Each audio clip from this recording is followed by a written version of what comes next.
This episode releases on Valentine's Day. Admittedly, we're usually a couple of lads in the studio, yet we have noticed that for a lot of fantastical fiction, and especially traditional Christian-made fiction, every day is Valentine's Day. You get fantasy romance, fairy tale romance, YA superhero romance, prairie romance, cozy historical romance, Amish fantasy romance, and fairy tale, cozy, historical, cozy, detective, cozy, mystery, historical, Amish fantasy romance on the prairie. So, all jokes aside, why all the romance? And will we spend a whole episode making fun? No way. It's Valentine's Day. We're going to celebrate. Let's explore why Christian readers fall in love with all these fictional romances.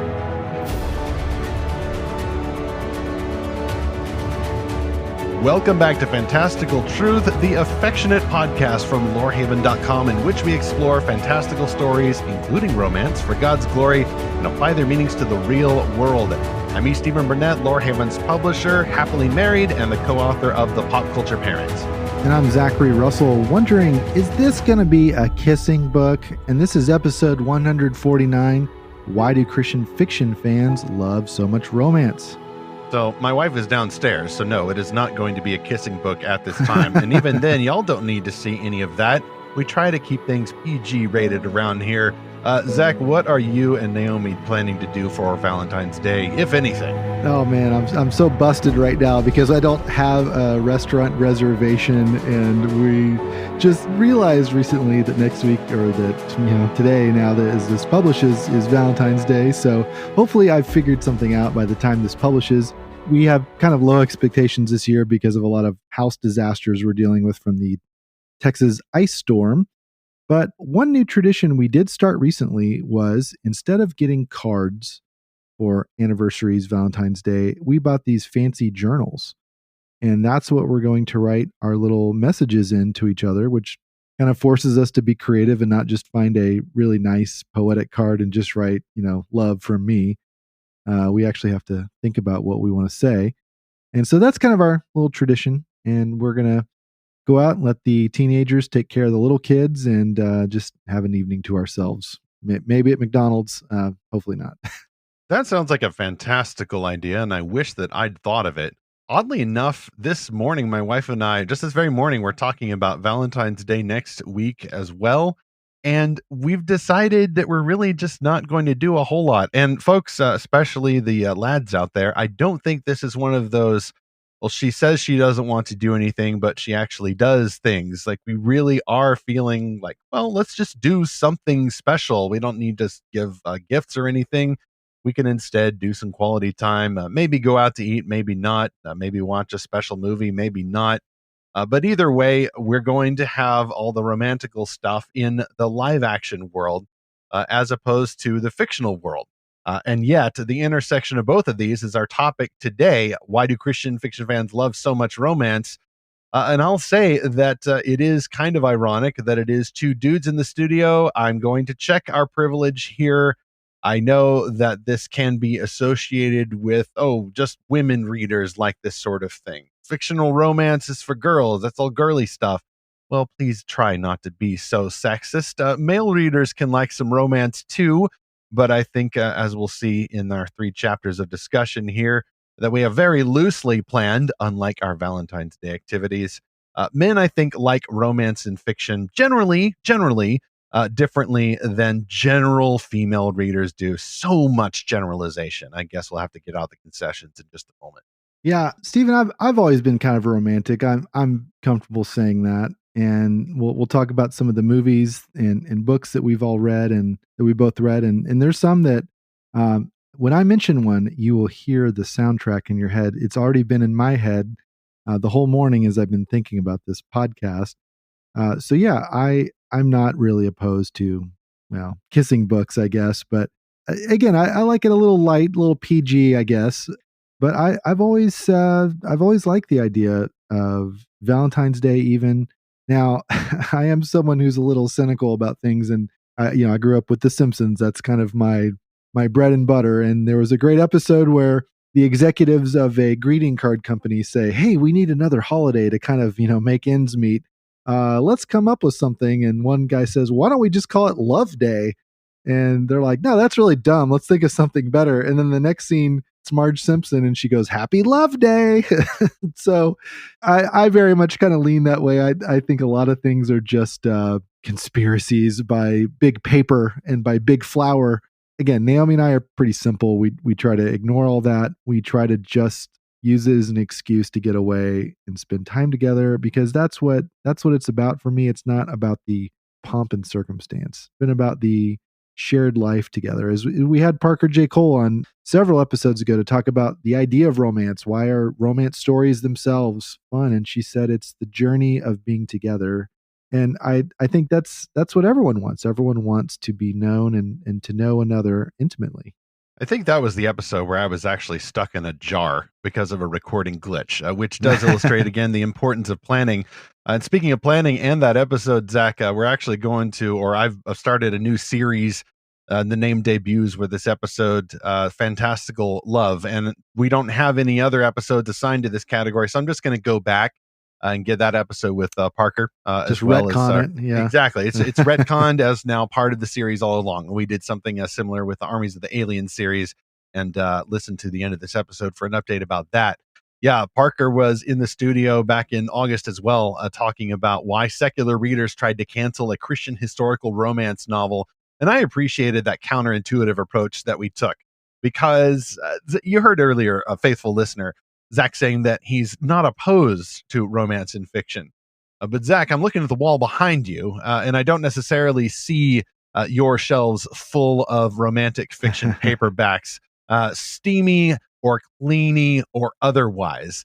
There's already a difference in approach to the general male and female reader, which I think leads me to our concession stand, which will be a very short stop, because I'm just stopping by here, not necessarily to get some concessions as in a metaphor, but actual concessions, because it's Valentine's Day.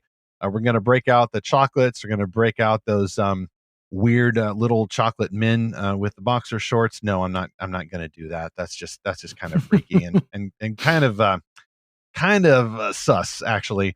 But I am going to get out those candy hearts, the ones that have been stamped out at the chalk factory and inserted with minimal sugar, the ones with all the sentimental sayings on them. This one here says, be mine. This one here says, for you. And this one over here says something that I cannot repeat on air.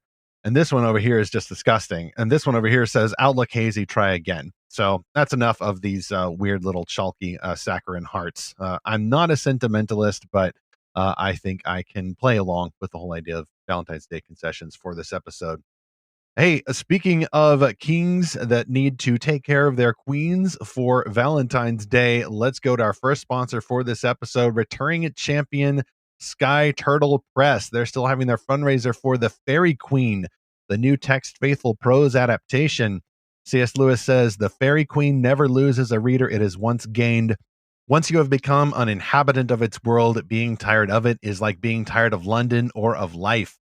Edmund Spenser's The Fairy Queen is being adapted into a new text-faithful, line-by-line prose rendering of his epic poem, introducing new readers to Edmund Spenser's enthralling world of monsters, enchanted forests, witches, and brave but fumbling knights. This one was originally published in the 1590s, but to help readers overcome the difference between today's and those languages, classical educator Rebecca K. Reynolds worked with Elizabethan scholars to produce an annotated rendering. This moves from heavy assistance in Book 1 toward more of Spenser's language in Book 6. Sky Turtle Press is sponsoring this episode, and they're publishing The Fairy Queen. They launched their Kickstarter about a month ago, and soon it will be over, and they're going to release that collection in September of 2023.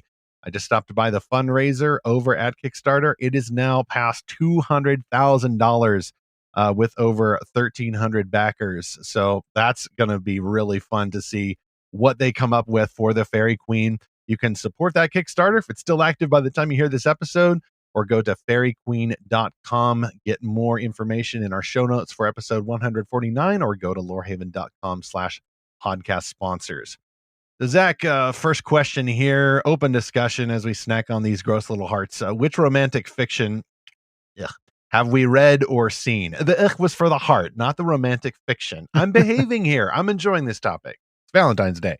Okay, so actually, before we get into that, I have to comment about the little chalky hearts that you mentioned. This is a little difference in our childhoods, but I was in public school, and Valentine's Day was a big deal in elementary school where you would pass around little chalky hearts or little cheesy greeting cards. And man, just again, just as a romantically minded young little boy, I was really touched when a girl I liked gave me one of those cards with one of those hearts. Now she gave it to everyone else in class because that's what you do. You just But it give it was to everyone. absolutely meaningful in your case. Yes, yes. And again, it's very much invoking a Simpsons episode where Lisa gives Ralph Wiggum a little card that says, I choose you. And then he's just smitten for the rest of his life with Lisa. When I think of Valentine's Day, I think of awkward situations like that when you're a kid or a teenager of just like, oh, does he like me? Does she like me? You know, what does this mean? And I feel for kids today that, you know, they'll never know that because they're too busy trying to figure this out on TikTok or something. But those little hearts and those little pre-printed cards, I mean, it was like a mystery to decipher. But in terms of actual stories, you know, that you can go watch and read, well, I mentioned Princess Bride at the beginning. That was probably my first movie to see that had, you know, obviously a very main plot dealing with romance. My sister and I growing up and our friends, we watched that movie so many times. I mean, it's just got everything. It's got sword fights, it's got, you know, monsters, it's got Miracles, even. miracles, yeah. And then it's obviously got kissing scenes, it's got romance and it, you know, rescuing a princess and fighting the villain and bravery and chivalry and all those kind of things in comedy. It's an amazing story. And I was kind of like the grandson by the end. It's like, okay, I don't really mind the kissing scene. I don't really mind the romance because of course it's very PG as well. And that was kind of my earliest one. Now the second one I'll mention, then I'll pass it off to you. And this is the one I said that I can already hear the soundtrack in my head as I think about this, and maybe you, dear listener, will recognize this as well. It's The Last of the Mohicans. Again, maybe not overtly a romance story, but very much a central theme of that story. You've got Daniel Day-Lewis, this character who's kind of been sort of adopted by the Mohican people, and then the English woman that he falls in love with. There's a whole song that goes with it. I will always find you, and you know, I'm not going to sing it, but you may be singing that in your head now, dear listener, because that soundtrack, I listened to that on repeat back when we had CDs. I've always been someone that likes movie soundtracks anyway, but that soundtrack is just fantastic. That came out when I was, I guess, in middle school. That may have been the first. You know, I just looked it up. That movie was rated R. I mean, it was very violent. Obviously, You were the cool, edgy '90s kid passing out Valentines to strangers, watching Right. R-rated movies. Yeah, yeah. It was Madeline Stowe, I think, was the woman. Well, that's the actress, Cora. Oh man, I may be getting this wrong. It's been so long since I've seen this. But yeah, it was Hawkeye or Nathaniel Poe was the character's name that played by Daniel Day-Lewis, and then there's Alice Munro, and I believe she fell in love with the other younger Mohican guy. I guess I didn't totally understand. It's like, why are they falling in love, and why is he trying to defend her, and why, you know, there was a lot of subtlety I feel like to it as a middle schooler I didn't quite pick up on, but the fact that he was fighting for something. So this is a little preview of what I'm going to talk about later. But I like those movies where the romance is intertwined with some kind of adventure or action or kind of hero story, where they're having to fight for that person they love and fight bad guys or fight some kind of, you know, monster or evil system. I think that combination works really well for me, and I think for most men. I think it's the pure romance, maybe where it's just kind of costume drama. Maybe that's where you and I are probably a little similar, that doesn't quite work well for us. Yes, I don't think it's about a generalized male opposition to romance, but what I mentioned earlier, the word that keeps coming to my mind is proportion. Zach, of the stories that you mentioned, only one of those I think is qualified as a fantasy, and that's The Princess Bride. Of course, Right. a movie, though not a book. I was racking my brain to think about what arguable romantic fictions I have enjoyed.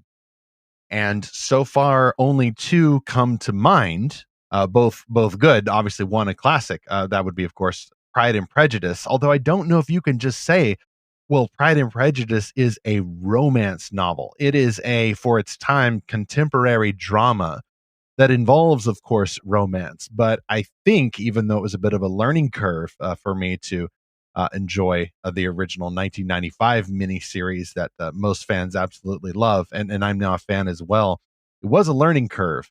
But I think what helped me to get into it is that the romance is not the point. There's all kinds of other family drama going in there.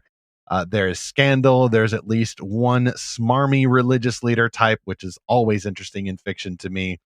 There are manipulative people. There's family dysfunction. Like, all of it is interesting relationship drama stuff, of which the romance is but a subset. Of course, there's a few romances going on, but also, Austen contrasts the true love, the relationship dynamics between Elizabeth Bennet and Fitzwilliam Darcy, as well as some other dysfunctional relationships. I especially love, spoiler alert, what happens to the youngest daughter, Lydia, I believe her name is, and Mr. Wickham.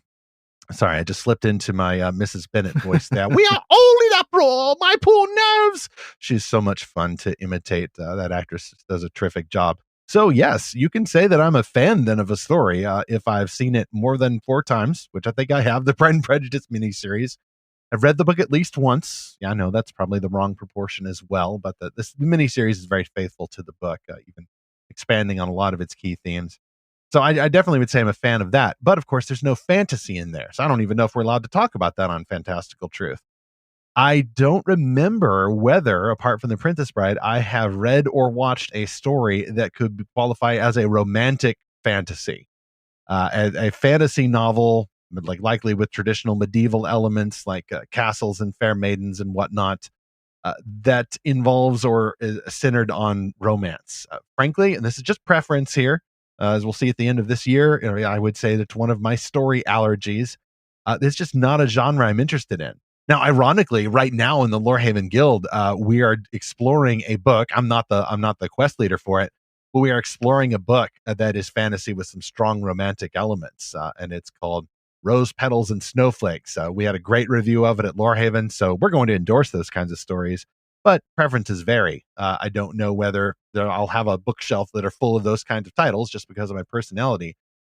Recently, though, Zach, I did. You mentioned Parker J. Cole earlier. Now, Parker J. Cole writes a lot of historical and romantic fiction, in addition to liking monster movies. So, love the combination there. And if we could combine both genres, I might like that even more.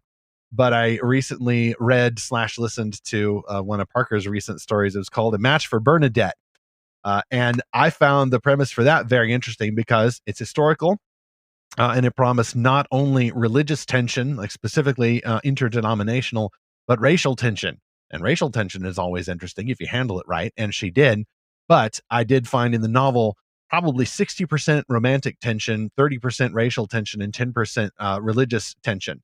And I didn't listen to it right. I even told Parker about this afterwards. I said, I think I'm not doing this right because all I'm doing is I like the female main character, but I'm kind of yelling at her because she's kind of this proto-feminist Quaker type who thinks that women are allowed to preach. And no shade thrown on that doctrinally, but I don't think that her opponent argued his case very well. I think there were a lot of verses he left out, and darn it, I wasn't listening to it right because I was getting focused on the wrong thing. Proportionally, that debate between the characters was just a subset of the tension in the book. And everything in the book is a modifier for the noun romance. Like every other genre kind of becomes, for these kinds of books, an adjective for the romance. Like I prefer it in reverse, or as I say later, I prefer romance as a seasoning, as you mentioned, Zach, for the main course, which would be adventure, science fiction, character drama, of course, epic or contemporary fantasy type thing. Well, I've got 2 more on my list here that are more speculative, a little bit of sci-fi, science fantasy, I guess you could say. The first one is The Lake House. This was a 2006 movie with Keanu Reeves and Sandra Bullock, and it's a time travel movie involving Keanu Reeves. That's not about the wild stallions or a time traveling phone booth, which okay, are arguably the better time travel movie. See, now I'm imagining a crossover though. That would be pretty amazing. But The Lake House was a really fun movie. So the basic plot is they're two characters, Alex and Kate, both find themselves at this same lake house, but exactly 2 years apart. And they're able to correspond through this sort of magical mailbox that sends their letters back and forth through time. And then they try to find a way to meet in person. There's some tragedy that's involved in this, but there's sort of a rescue operation that goes on. And then the other interesting thing is that one of the central features of the story is a Jane Austen book, Persuasion. So Kate leaves that at a train station, and Alex picks it up, and I think he tries to get it back to her. It's been a while since I've seen this. Are you familiar with that book, Persuasion, Stephen? Have you read it? I've not read the book that I can recall. However, of course, I've seen the movie. Okay, so it I'm is a definitely a casual of, yeah, there's probably a few adaptations of that. I'm trying to remember if Persuasion is the one with Steppenwolf in it. I mean, Kieran Hines. Some of those British actors are all over different Jane Austen adaptation versions, and I forget who's who sometimes. Yeah. But again, I like that, even that element, although I'm not as familiar with Jane Austen, but I always like it when a movie kind of references or centers around a book. That's always kind of fun, and that becomes a conversation piece between them. Now, that is more of a straight romance, I would say, although the time travel thing makes it interesting to me. And it's also interesting because there's sort of these fixed rules. You know, it's more fantasy, I guess, because no one really knows how the rules got there or why it works. It just kind of does. So it's more magic realism, I guess. But another time travel romance movie that sort of takes a different approach to time travel is The Time Traveler's Wife. This is with Eric Bana and Rachel McAdams. So this is the original movie. There was recently an HBO Yeah, there Max was a adaptation, remake. oddly enough, Yeah. by former Doctor Who showrunner Stephen Moffat. I think he scripted the new version of it after kind of sort of borrowing from that trope for his version of Doctor Who. Yeah, so this is from 2009.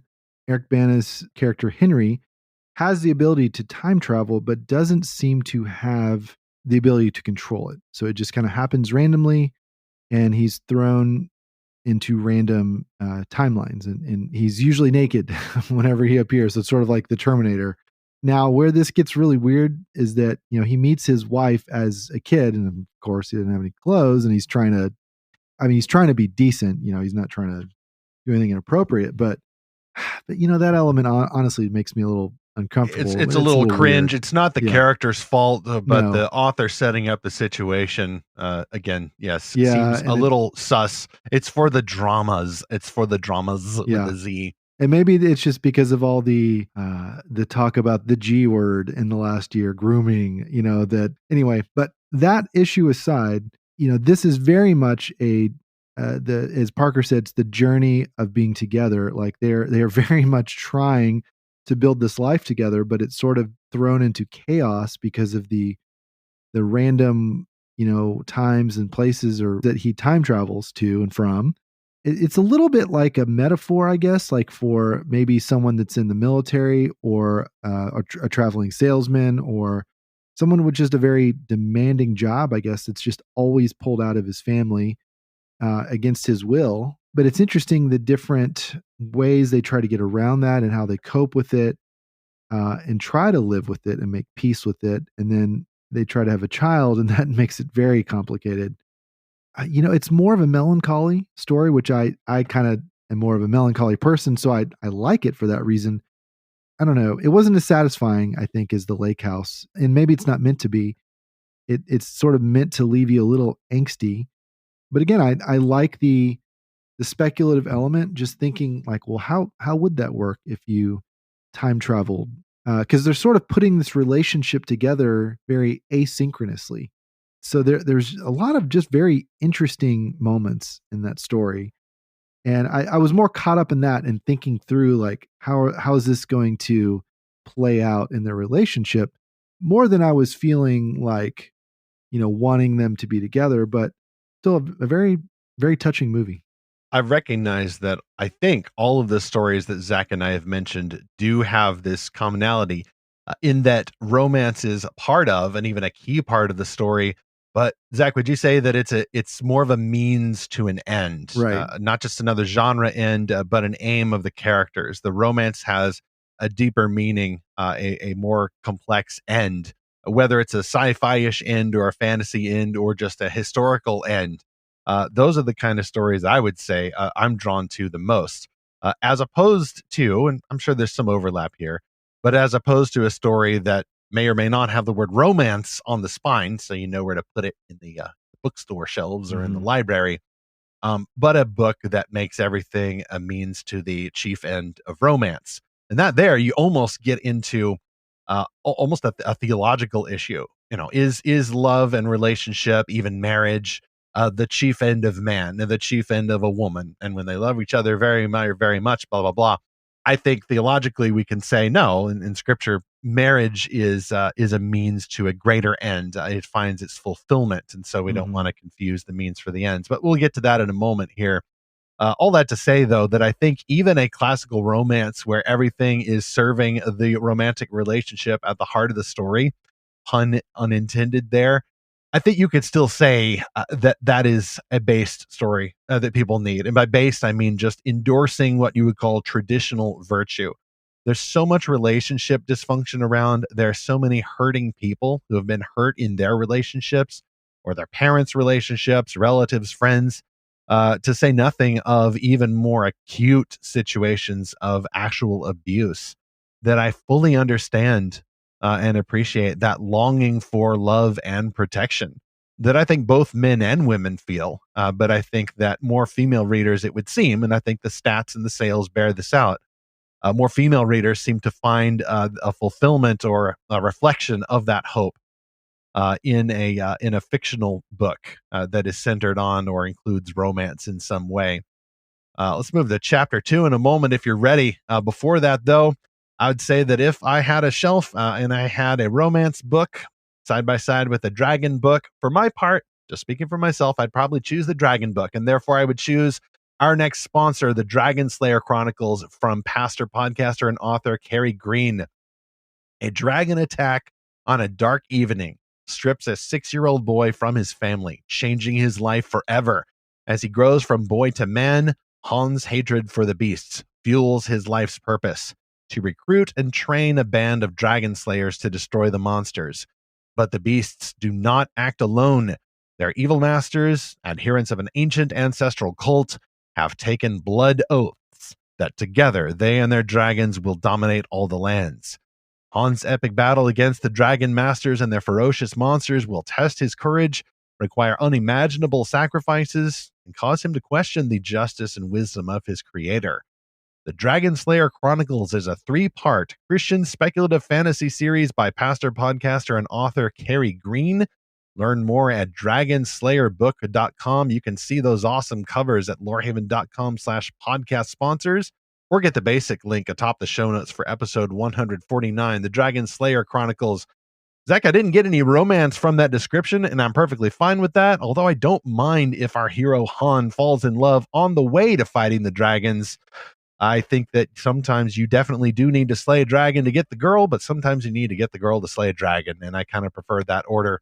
I do see in my own life plenty of romance, and so I'm not necessarily looking for it in a book. I'm not bragging. I'm not checking my privilege. I'm just stating a fact. And yet, let's move to chapter 2 here.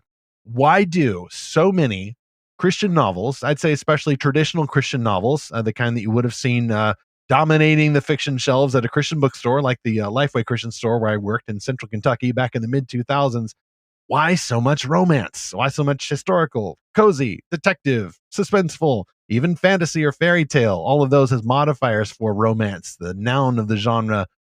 I'm going to just go ahead and say it. It's because, and I think the stats still bear this out now, most of the readership for general market fiction, as well as Christian-made fiction, is female. Am I wrong from what you see, Zach? Like, we've been to some events. Does this bear out in what we see? I would say that the romance genre is where female readers tend to be more comfortable. Like, it's kind of more their natural habitat, I would say. Really just stories that are primarily about relationships, whether that is romantic or family or even friendship, but where the relationship is the central feature of the story. I think that's more what women are interested in generally as a category. I think with men, it's more about the adventure, the action, the conquest, the goal, whatever. And so I've heard this described as, C.S. Lewis, I think, talks about it as face-to-face or side-by-side types of situations or stories.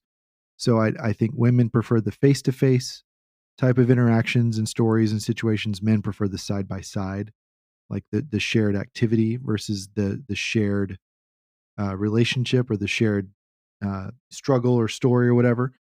It doesn't surprise me to see female authors even, creating more romantic centered stories in the midst of fantasy or sci-fi or whatever, and men to kind of downplay that a little bit. I think that's sort of just the natural differences of men and women in terms of what's actually being published and read. You would probably know that better than I do. But yes, if you just going into bookstores, you can clearly see more bonnet fiction than dragon or spaceship fiction.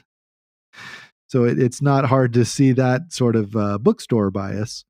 I guess it's a little harder for me to know what is the actual statistic bearing out. So the last time I checked into this actually was 2017.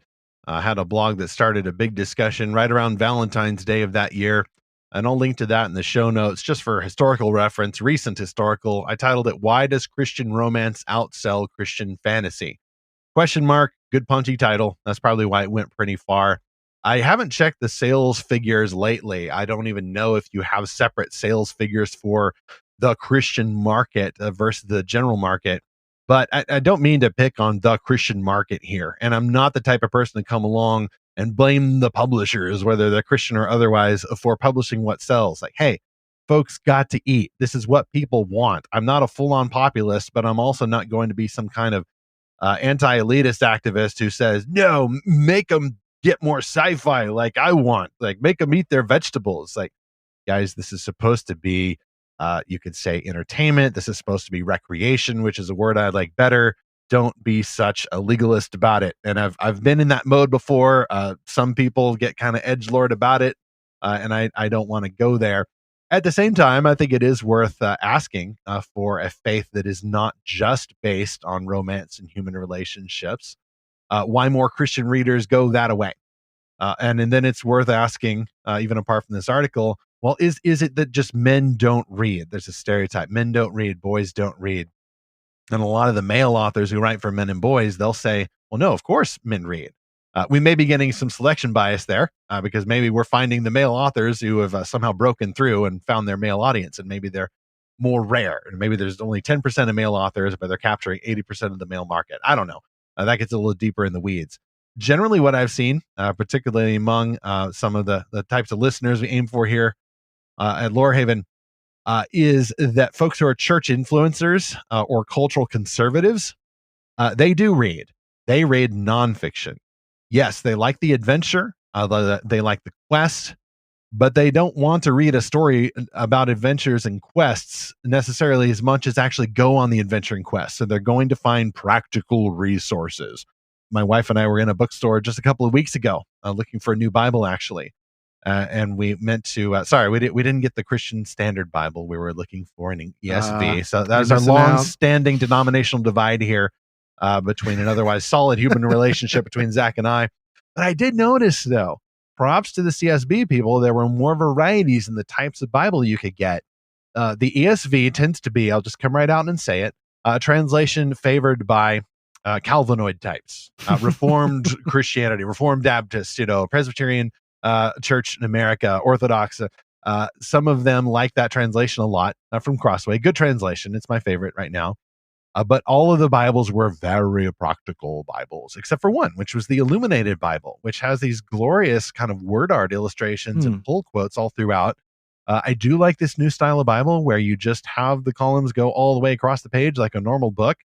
And doesn't just emphasize treating the Bible as a textbook to mine for content for your sermon or the comment section you think you're preaching into.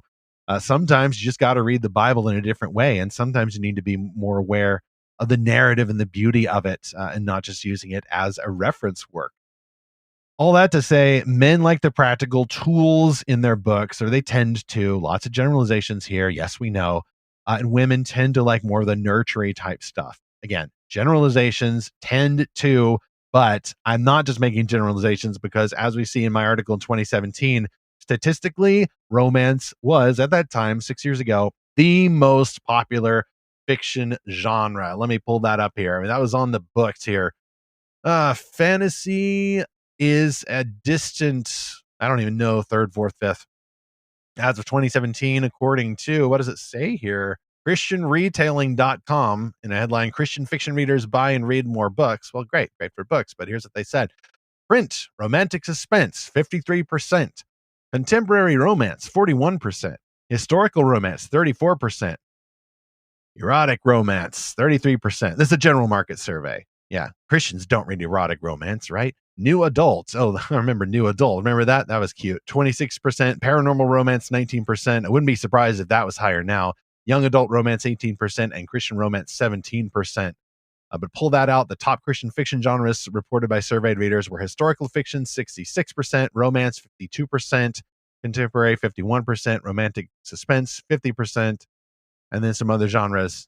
Many Christian fiction readers read more than one genre, but yeah, all the romantic modified ones certainly rise to the top.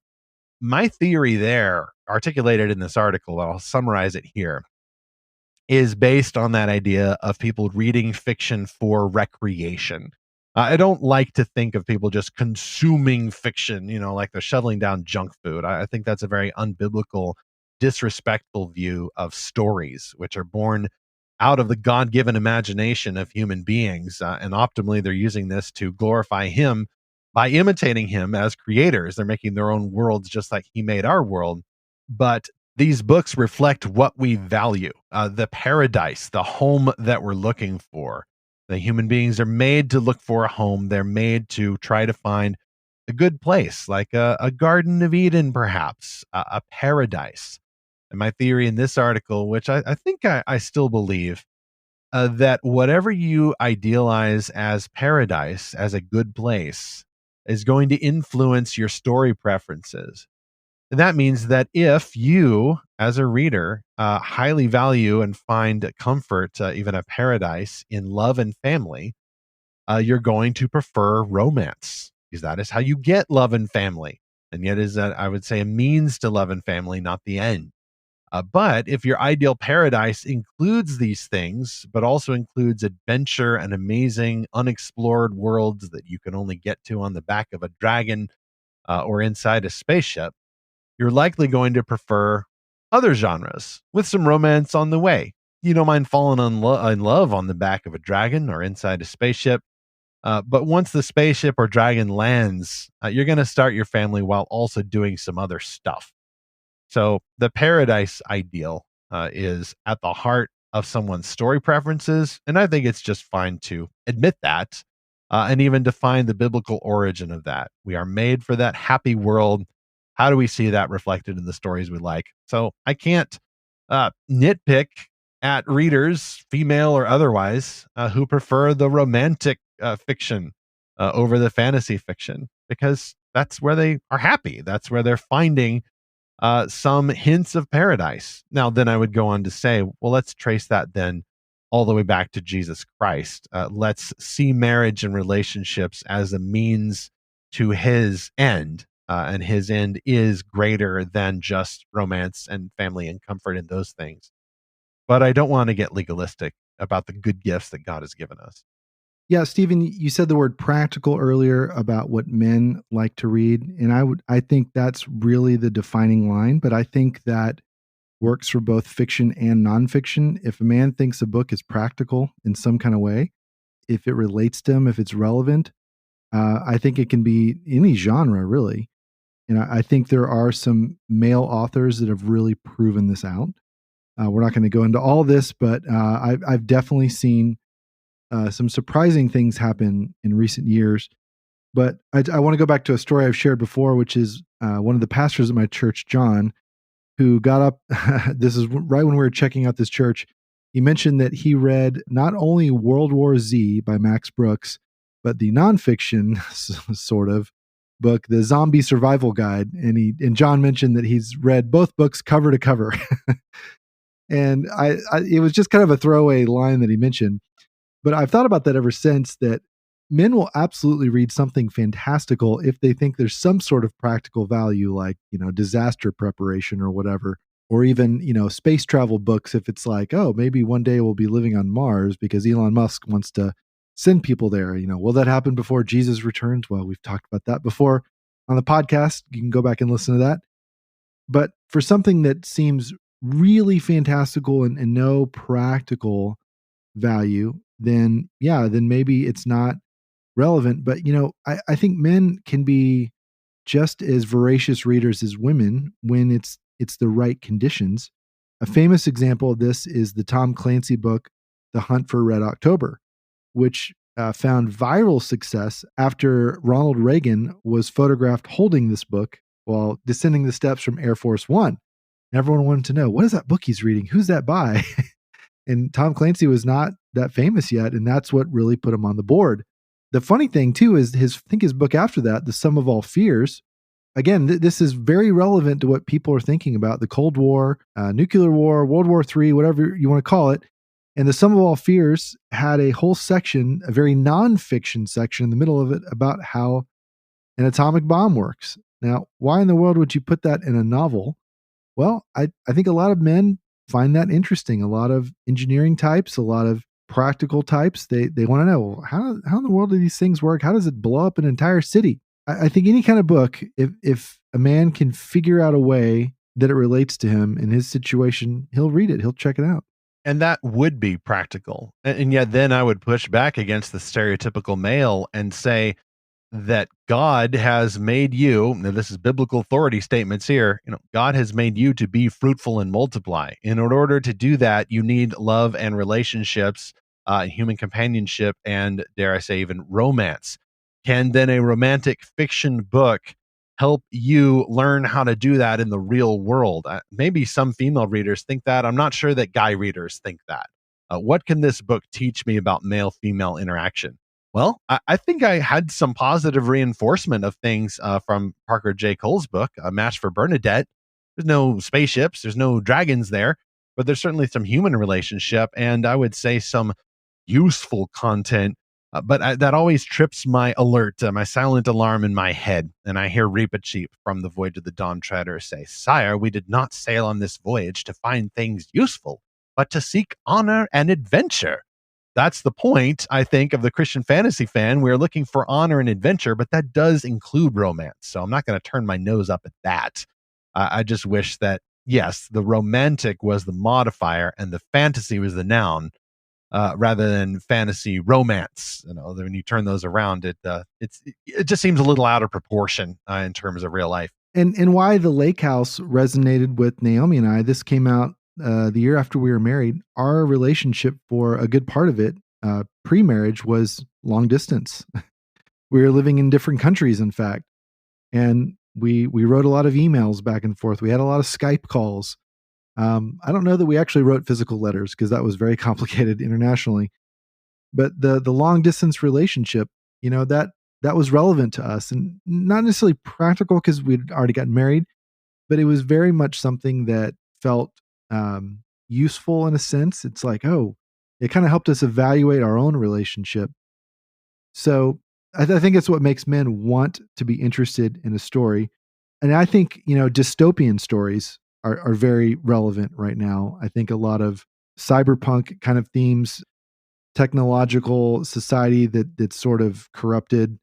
I think that resonates with a lot of people right now, where things almost feel right, but not quite. I wonder if the post-apocalyptic genre is going up or going down right now in sales. We've certainly seen a lot of wars recently and rumors of wars. But at the same time, like, we are living in not quite a total war situation, or we're not necessarily living under the threat of nuclear annihilation or anything, but it's more of society is kind of downgrading. Like, I think about this a lot as I'm driving through town here. A lot of our roads are just in terrible shape, and they're trying to improve them, but it's making a lot of things worse. There's like street lights everywhere that aren't working, and it's like always dark where I drive. And we went through, like I said, we went this huge ice storm where there were 1,700 outages in our city, and 30% of homes lost power. And this seems so preventable, especially because 2 years ago we had something worse, but this one somehow ended up causing more damage. And so the whole idea of like a crumbling society, I think that resonates with a lot of people. And so I've been reading stories like this because I'm like, hey, how do people survive this? How do they get through it? How do they have the mental fortitude to face this kind of danger that's not so overt? It's not like, a giant spaceship blowing up city after city. It's more of the, wow, I'm living in the same place, but it's not the same place. Something has changed and something is corrupting things and downgrading life. So to me, those are the kind of stories I want to read because that's what I feel is relevant to me.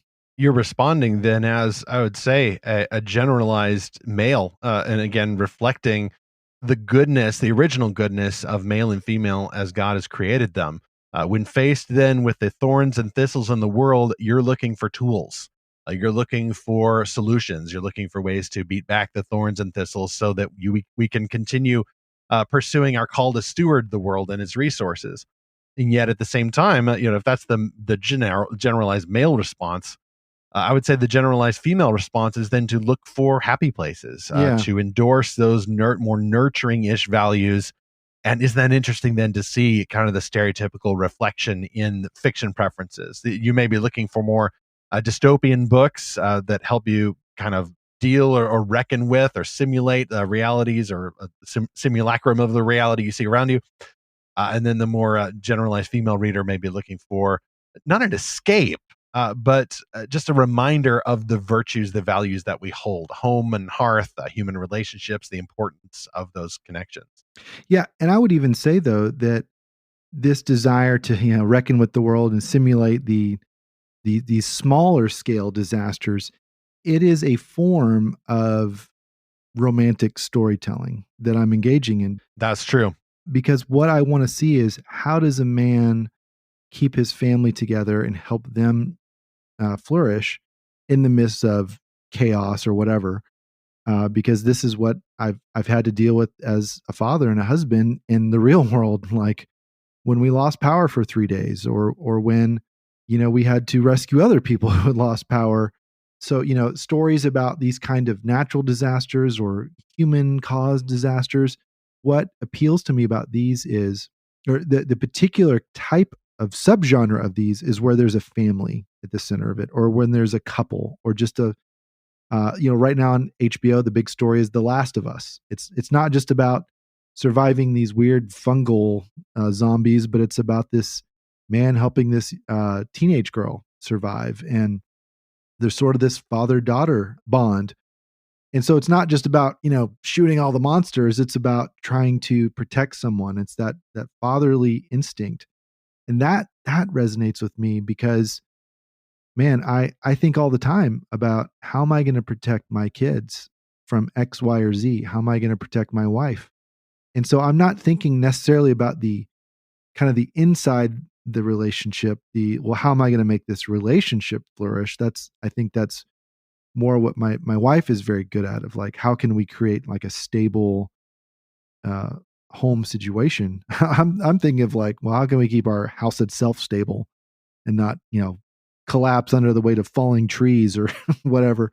But how can I create the situation where our family can have that space to flourish, both husband and wife, parent and child, and just having a situation to have love flourish.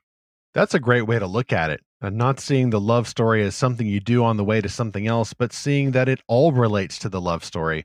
I think, Zach, as well, whether it's our life station or just our fiction preferences or both, we're looking at this from the vantage of two men who are already happily married, and already, at least a decade or more into those relationships. Whereas other readers may either not be there, or maybe, frankly, they're in a relationship where they're not as happy, or maybe they are in a relationship that's happy, but they like to kind of replay that original story of meeting someone and overcoming the original awkwardness or even conflict in order to fall in love and find marriage. I think that, for me, just personally, is frustrating if the market keeps cycling back to those plots, when I personally find so much more interesting the stories that you mentioned of a husband and wife, two parents, a couple, a family unit facing the world together, where the traditional romantic relationship between the husband and wife is part of that, but is not limited to that. You may have some other children of varying ages. You may have conflict with the husband's or wife's job. The antagonist may be not just their marital discord, but forces outside themselves, maybe even a villain or an evil dystopian government or something. That to me is where things get interesting, and I would love to see more of those kinds of stories. But I think people would need to be trained to enjoy them. And then you may need to have the kind of reader who is already in that kind of situation and can identify it, but who also somehow has the time to read or listen to these kinds of stories. I just realized what it is that you're mentioning that we've talked about before. This is the difference of a Christian story that's about someone being saved versus someone walking Yes. As a new Christian being discipled. Yes, exactly. It's that we've had so many stories of someone falling in love and then getting married and then it's the happily ever after. But it's the happily ever after, or maybe not. That's the more interesting story now. We've had so many of the prior ones, and just like we've had a lot of stories about someone getting saved and then you don't know what happens afterwards. And so it's the what happens next story that I think you and I want. That's what we want. We want to know, well, how do you make this work? Yeah, I just want to skip to the sequel. I want to skip to the sequel after the marriage, when they're getting to the really interesting parts, and when the drama really gets up there, and the folks are finding career success, they're starting a family. If it's Christian characters, they're plugging into their local church and then experiencing all the various drama that comes with those kinds of callings. Yeah, I want to know what happens then. And as you know, Zach, I'm trying to make a story that is about things like that. I'm not sure what'll happen with that, but it's my own attempt to not just complain about the lack of those stories, but actually make one. And if you too, faithful listener, are not just a fan of Christian-made fantastical fiction, but may have a story up your sleeve that you would like to get help with making and then possibly even sharing with the world on a wider scale, then you'll want to pay attention to our third sponsor for this episode, the Realm Makers 2023 Conference. Hundreds of writers who create fantasy, science fiction, and other stories will join the Christian-led organization Realm Makers for its 11th annual conference this July 13th through 15th in St. Louis, Missouri. Authors can register at realmmakers.com for the event.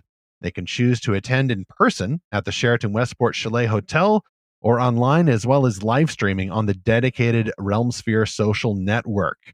Co-owner and CEO of Realm Makers, Rebecca P. Miner, says, "We at Realm Makers have enjoyed the privilege for over a decade of connecting Christian creators to one another and to opportunities in the publishing marketplace. We're not just about bringing expert faculty to the conference for teaching, although that's one of the pillars of what we do. We've also discovered that a writer's success is tied into relationships one way or another. The annual conference offers a supportive environment where authors can take the next step in their creative journey. You can learn more at our February 1 news release about the Realm Makers Conference opening registration. We will link to that in the show notes for episode 149, as well as going to realmmakers.com itself to get that information, or go to lorehaven.com/podcast sponsors. Zach, there's lots of romantical or otherwise fantasy from Realm Makers authors or Christian authors, and I see great potential for not ignoring the traditional part of the romance stories, the tropes, will they, won't they, enemies to lovers, any of those things. But you also see a lot of Christian authors then going a little deeper. And that leads me to chapter 3 of this discussion. Open question here. Will Christian fans move beyond the traditional romantic types of stories? I think that as more people are committing on the author side, as well as the fans, I think that as more people are committing to these stories, they see them to be taken seriously rather than just a side distraction. I would like to think that that will then deepen the romantic relationships that we see in fiction, fantasy, and otherwise. And I think that, frankly, some deeper theology can help with that, as well as some practicalities we mentioned earlier. For my part, I do like romance, but I enjoy that in real life, or I find an outlet in like some of the movies that you mentioned, Zach. Some of them fantasy overlapping. You mentioned The Princess Bride. I forgot to say earlier, one of my favorites now is actually While You Were Sleeping. Speaking earlier of Oh Sandra yeah, Bullock. great movie. Yeah, it's a great movie. And I think one reason why I like it so much is that, as many other people have commented on, it is not just a man falls in love with woman type story. There's hijinks, there's some cutesy stuff. There's even some vulgarian content. So that's why it's rated PG. There's some jokes about this wimpy guy cross dressing and things like that. But there's also a really genuine, earnest story of a single lonely woman who, well, for one thing, she develops this crush on a complete imagined version of a man she doesn't even know, and then she ends up falling in love with his family while he's in a coma because of the aforementioned hijinks. That's what I like the most about the story. Is she's falling in love with the family, and it's fun. They're this big, sprawling, goofy, diverse Irish Catholic type family in Chicago. But I really like that dynamic there, and I think that adds a little depth to While You Were Sleeping. Same thing with, I guess, a favorite movie that could be called a fantasy romance, Enchanted, 2007 from Disney, back when they were good. Enchanted is really great. I'd say it's a romantic fantasy with the romance serving the end of the fantasy. It has a lot more going on as well about the fantasies that we have, the fairy tales that we have in our minds, and not rejecting those completely as naive, but also keeping them in perspective with some of the real world challenges we have. I view those as examples of the kind of stories that I like to see. And maybe there's more of those out there and I'm just not paying attention. But those to me match more real life challenges, just like those familial relationships that take place years after the wedding ceremony. I want that sequel. I want that third story that takes place after the hero and heroine get married. And like I mentioned earlier, I think that's why I say that I like romance as a seasoning with other genres. It's almost like how I feel about horror. I don't read, not that there's anything wrong with this, but I don't read books that say horror on the spine, except maybe Dracula. And Dracula's got a lot more going on than even just the traditional horror elements. I prefer horror as a seasoning. I don't want a whole movie where Frodo is outrunning Shelob and they don't know what's going to happen, what's lurking in the shadows. But I'll take a 15-minute action scene of Frodo and Sam fighting Shelob on the way to a greater fantasy adventure that deals with some more complex themes. Switching metaphors for talking about consumption of fiction, I like romance as the garnish or the side dish, but it's not to me the main course. It's not the steak or the cheeseburger or whatever is at the center of the plate. And in this, I think for my part, I'm kind of a minority because even when I look at a lot of the Christian fantasy titles that sell the most, even the Christian made fantasy titles, a lot of them, the covers are looking kind of pink and purple, folks. It's just the way it is. But I can't help but looking at that and going, yeah, if you got a lot of spirals on there, if it seemed to be more traditional romance leaning, that personally is not the book for me. Now, it might be a book for somebody else on the Lorehaven review team, but either way, I'm not going to complain. That is where the market is right now. God has made romance, and I'm not going to chastise someone for appreciating reflections of that traditional romance, even in the fantasy or Christian made novels that you enjoy. This made me realize, Stephen, that I think what I like in terms of romance in a fantasy or sci-fi is almost where it's not the main characters, where it's sort of the side characters. And a couple examples I thought of here, and there's going to be a little bit of spoilers in this. So if you, dear listener, don't want to hear spoilers, skip about 2 minutes ahead. But the first example is the Wheel of Time, where you've got Nynaeve from the Two Rivers falling in love with Lan. And this really happens pretty early on in the first book, but it takes them quite a few books to actually get together to be married. And there's just so many barriers to them getting together. And that makes kind of for a fun story. It's a very long journey for them to finally get married.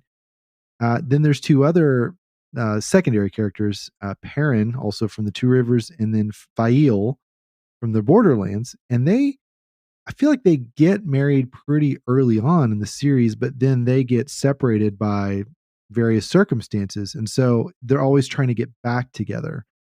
Now, she's even kidnapped at one point. And so, and it's Perrin trying to fight this whole army to get her back. And that's an exciting subplot.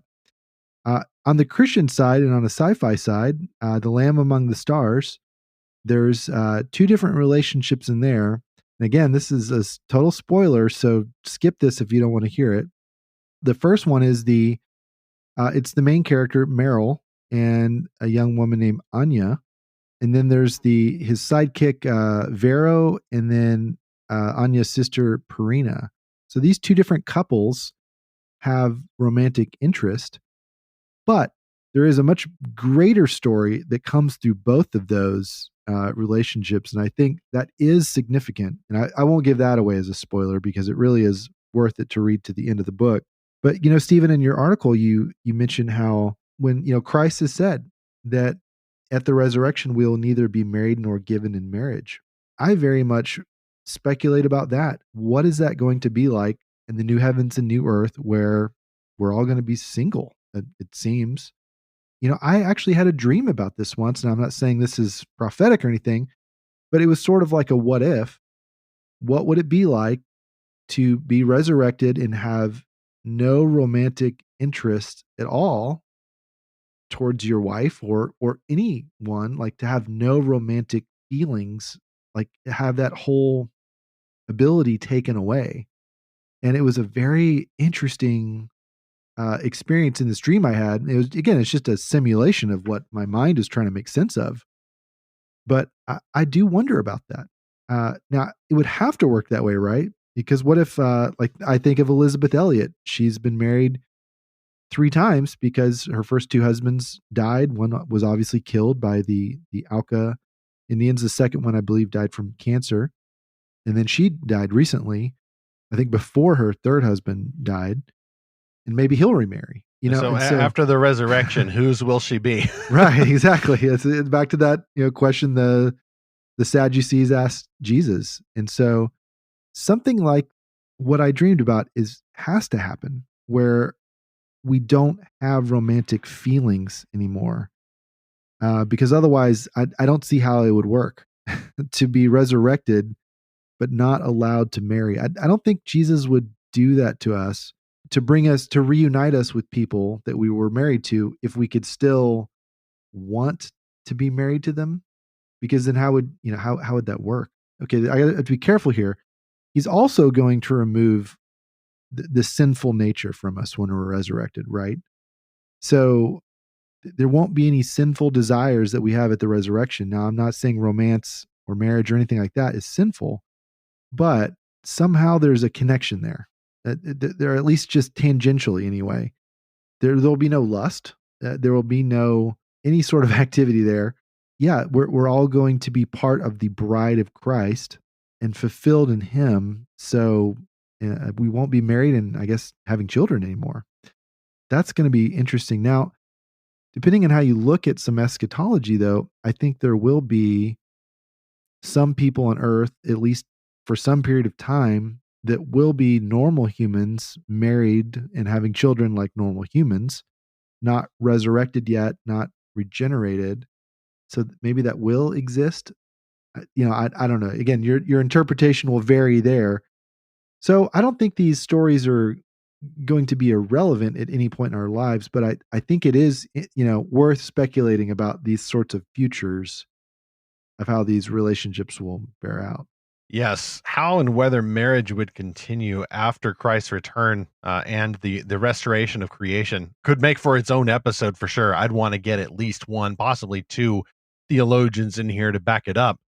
Because, Zach, when you were talking about the idea of a literal millennial kingdom where there's going to be resurrected saints side by side on a proto-new earth reigned over by King Jesus, and yet the people who haven't been resurrected would still have normal romantic relationships. See, I just want to throw all that out for a very dumb, bad Bible reason, it sounds weird. And then I just want to go all millennial just because the alternative just sounds so weird.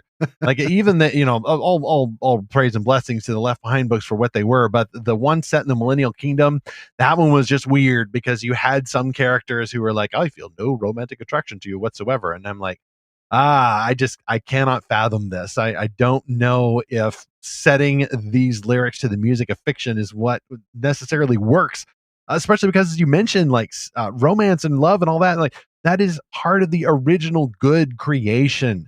That is how God made men and women going back to Genesis 2. And yet God also gave his law starting in the Garden of Eden. And yet we see Christ fulfilling the law. Christ is very clear about that. And then you have the promise, and the text here is Matthew 22:23-33, when Jesus, responding to a trick scenario proposed by the Sadducees, who didn't even believe in the resurrection, Jesus seemed to indicate very strongly that marriage has some kind of fulfillment in the eschaton, the end times, that is the new heavens and new earth, our final state, eternity. So how does that work? I don't know. It gets weird. I do know that whatever God fulfills, whatever Jesus fulfills, the replacement, the fulfillment out of it is going to be even better than what the original promise was pointing to. Just like he himself, the gospel is better than the law that pointed to him. I don't know if Scripture draws that parallel, but when you're talking about fulfillment, the Apostle Paul is very clear in Ephesians 5 that marriage is in some way meant always, is an Easter egg, the Apostle Paul says, to point to that love between Christ and his church. And I might include that paragraph of my old article in the show notes. But just to maybe wrap this up, I draw back on my earlier example of what do you value? Like, what is paradise to you? Is it a comfortable home with a loving relationship, a husband or wife who takes care of you like you take care of them, and that equal partnership there, imaging Christ and his church? Is that your paradise, or is the paradise that future kingdom, the new heavens and new earth, where Christ has fulfilled it? I think that looking forward to that very physical, very real promised eternity will make our human marriages better because we're seeing today in light of tomorrow rather than vice versa. And so I think that may be a way to help Christians maybe expand our reading preferences beyond some of their traditional romances and maybe deepen things a little bit. If we're looking forward to the actual biblical paradise, the pictures of paradise we get in Scripture, certainly at the end of the book of Revelation, then maybe our view of the good place, that good relationship, will be not replaced, but expanded a little bit. You're loving not just this ideal of a husband or wife, but you're also loving Christ's church, despite all the drama, the tropes, the enemies to lovers trope, the will they, won't they trope that you get with the church or your friends or other family members, not necessarily a romantic relationship. All those tropes, I think, reflect human reality. But I'd love to see more stories and more readers demanding more stories naturally that reflect a deeper array of themes, still related to romance, but not replacing it. Well, that's our view. What's yours? Email us, podcast@lorehaven.com. Find us on the social media. Subscribe at lorehaven.com. You can select new podcast episode updates every Tuesday, new reviews every Friday, articles here and there, news here and there, and of course, get all of the sponsor information too on that page. Zach, over the comm station, things have lit up. There's some candy wrappers all over the place, but folks are definitely going to talk about this episode. But they're also talking about our last episode and some other articles we've had about The Chosen. Yeah, so Josiah DeGraff wrote a great article a few weeks ago, how Christians can discern Jesus adaptations in The Chosen and other stories. A lot of comments and replies there and on social media. And one reply we want to highlight is from Andrew Trauger, who says, quote, "The number one complaint I've heard about The Chosen regards the response of so many people who use it as an aid to worship. Clearly, idolizing a character depicted by Jonathan Rumi is every bit as sinful as idolizing St. Peter, the Virgin Mary, or a painting of Jesus on the chapel ceiling. Idolatry is idolatry, and people are as prone to break the second commandment today as ever, just with pixels instead of gold. For this reason, a lot of Christians have taken the hard line with a few subpoints and addendums to the law. Thou shalt not depict Christ in any way, shape, or fashion. Thou shalt not put words into his mouth that have not already been written, nor shalt thou presume him as saying anything not recorded for you in Scripture. Thou shalt not imagine. If someone watching The Chosen is a weak brother and supplants his daily Bible reading with binge watching, then that brother needs to throw his TV and phone in the garbage. He needs to pluck out his eye. This show is not a replacement for Scripture, as its director has stated multiple times. Viewing the show sinfully, that is, with an idolatrous heart, is sin. But Dallas Jenkins no more causes people to commit idolatry than Glock causes people to commit murder, end quote. Great comparison there at the end. Andrew, I think these are very wise words, and I think you're getting to the heart of the issue here, which is people creating extra laws on top of the Ten Commandments and God's written and revealed law. And boy, doesn't that sound familiar with what we read about in the New Testament and what Jesus himself confronts people as saying. Now, on one hand, people were creating laws around laws around laws. On the other hand, they weren't thinking of how deep the law actually goes, because Jesus said, well, you've heard it said, don't murder. But if you hate someone, you've murdered them in your heart. The law says, do not commit adultery. But if you look at someone lustfully, you've committed adultery in your heart. You know, the problem is always people not internalizing the law and letting God's word and yes, his laws shape our action, conforming ourselves to his word and being transformed by the renewing of our mind. And then instead of doing that, people add on these external laws, these external requirements for themselves and everyone else, because that seems easier to do. Just don't do it. Just don't watch it. Don't even give, the devil a foothold or whatever. You hit the exact right cause of this. It's this whole concern about weaker brothers. Oh, well, we got to protect the weaker brothers. And it, yeah, that does get annoying when people do that. And I think there is a point. There is a certain type of person that shouldn't maybe watch it, should read the Bible first or instead of watching the show. But you're right. Dallas Jenkins is not the cause of people doing this. The show does not cause anyone to do that. It is, as we explored in our previous episode, 148, it is an act of public worship. The creators of the show are worshiping God and pointing people to Scripture. They're not trying to replace it. As we explored, they're not creating a chosen version of the Bible. This is a supposal and an imagination about filling in the gaps of the Bible. Zach, in my crankier moments, I think that the what about the baby Christians or what about the weaker brothers objection amounts to a sort of low-grade concern trolling. Yeah. That's when you sort of appoint yourself the hero who's very concerned about all those other people out there. And sometimes they've just got a bunch of cardboard cutouts with frowny faces on them. And then they've stuck them behind them in the background. And like, I represent these people that your favorite thing is hurting. And then I go, wait a minute, what's going on? Like, this is just a bunch of cardboard cutouts there. You put the frowny faces on with a marker.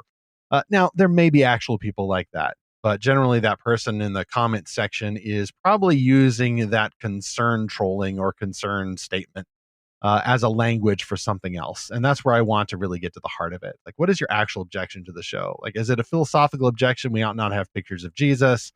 Are you uncomfortable with the idea of a picture that could form maybe in your mind or an earlier version of you's mind an idol? Well, then let's talk about that. And for everyone who says, well, I can't watch the show without committing a sin, you got someone else like me who says, well, I can't. So we're at a stalemate, and we're just going to have a big experience fight back and forth.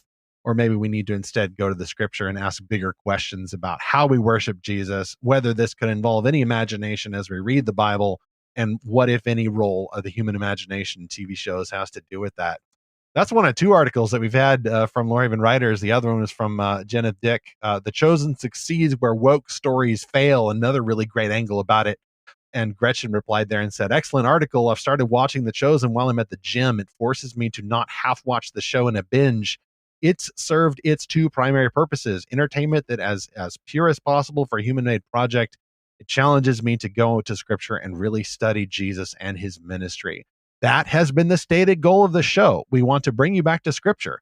It's just like a good devotional book, or for that matter, a good sermon, a good relationship. If you show up in a coffee shop and talk with your non-Christian friend, are you trying to replace the Bible? No, but you're also not showing up, in a toga and sandals acting like Jesus. So I get that people may be a little weirded out by that, especially if it's not part of your tradition. If you didn't grow up with pictures of Jesus in your Sunday school, or maybe some of those 80s kids cartoons on TV that showed some cartoon versions of Jesus, you're not used to it and you only associate idolatry with that, then I get it. But let's talk about that. And that's what we did in our episode, as Zach mentioned, 148. We had both Jeneth and Josiah on there talking about The Chosen. Great 2-hour roundtable about the show. Really great thoughts. We've had some really great discussions. We couldn't even read all the comments here. But Zach, we also sneaked into one of the Chosen fan clubs, and with approval, we posted the link there, and we got a lot more interesting discussion, that's for sure. Chosen fans are an interesting bunch. You've got Christians in there. You got folks who think they're Christians. You got the stray heathen. You got some squishier sorts who are like, let's just all love each other. Doctrine doesn't matter. All due respect, but yes, doctrine does matter. Maybe weird if you think Jesus had blue hair, but if you think that he ought to be shipped with Mary Magdalene, then yes, doctrine matters. It wouldn't have been a sin for Jesus to fall in love and make the romance the main plot instead of the subplot for his apostles, if that, but it's not what Jesus came to do. He had a more important purpose. Christ's bride is the church. So fascinating discussion. We'll probably kind of seed some of our ideas about that into future episodes of the podcast, but way too much to go over now.